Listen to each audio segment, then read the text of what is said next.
కాంగ్రెస్ నాయకుడు మాజీ వార్డు సభ్యుడు ఇందిరమ్మ కమిటీ సభ్యుడు గాజుల శ్రీనివాస్ ఆధ్వర్యంలో కాంగ్రెస్ నాయకులతో కలిసి ఆదివారం సిద్దిపేట జిల్లా గజ్వేల్ ప్రజ్ఞాపూర్ మున్సిపల్ పరిధిలోని 9వ వార్డులో పర్యటించారు.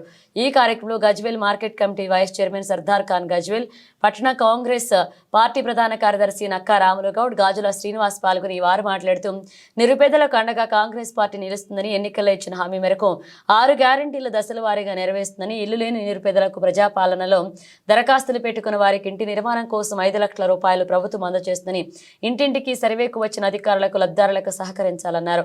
బీఆర్ఎస్ పార్టీ కేవలం మాటలకే పరిమితమైందని, కాంగ్రెస్ పార్టీ ప్రజా సంక్షేమ పరిపాలన చేస్తూ అందరి మన్నన పొందుతుందన్నారు. ఈ కార్యక్రమంలో కాంగ్రెస్ నాయకులు సబ్బని నరేష్, సాహెబ్, గుంటుకు యాదగిరి, అస్గర్, ఇందిరమ్మ కమిటీ సభ్యులు పాల్గొన్నారు.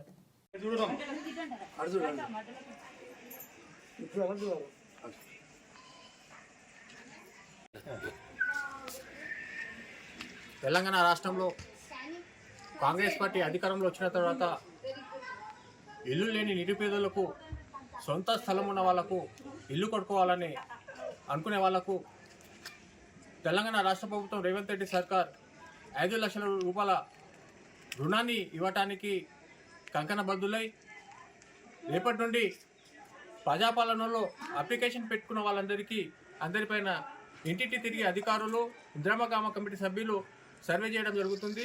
ఈ కార్యక్రమానికి ప్రజలు, నిరుపేదలు, ఇల్లు లేని వాళ్ళు, ఇల్లు కట్టుకోవాలనుకున్న వాళ్ళు సద్వినియోగం చేసుకోవాలని, గతంలో ఇలాంటి 10 సంవత్సరాల నుండి ఇలాంటి అవకాశం ఇవ్వలేదు. చాలామంది నిరుపేదలు ఇల్లు లేక ఇబ్బంది పడ్డారు.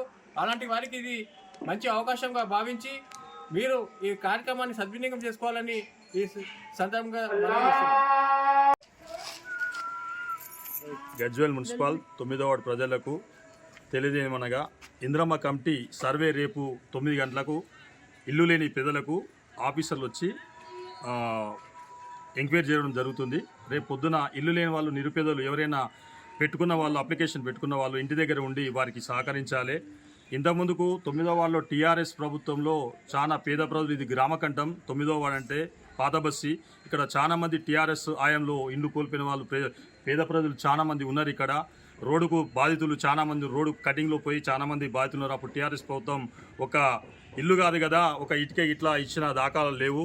మా రేవంత్ రెడ్డి గారి సర్కారు వచ్చిన తర్వాత 6 గ్యారంటీలు అమలు చేయడం జరిగింది. మా నర్సారెడ్డి గారి ఆదేశం ప్రకారము మేము ఇక్కడికి రావడం జరిగింది. రేపు పొద్దున ఎవరున్నా కానీ, పెట్టుకున్న వాళ్ళు కానీ రేపు మున్సిపల్ శాఖ వారు ఎంక్వైరీకి, ఇందిరమ్మ కమిటీ ఇళ్ళ గురించి ఎంక్వైరీకి వస్తున్నారు. వాళ్ళకి సహకరించి మీకు జాగా ఉన్నట్టయితే కంపల్సరీ మీరు అప్లికేషన్ పెట్టుకొని మీరు ఇల్లు కట్టుకోవాలని చెప్పేసి తెలియజేస్తున్నాను. మీకు ఏదైనా ఉంటే మేము వెనక ఉండి మేము కంపల్సరీ మీ నిరుపేదలకు మేము సహకారం అందిస్తామని చెప్పి తెలియజేసుకుంటాం. 9వ వార్డు ప్రజలకు రుణపడి ఉంటాం.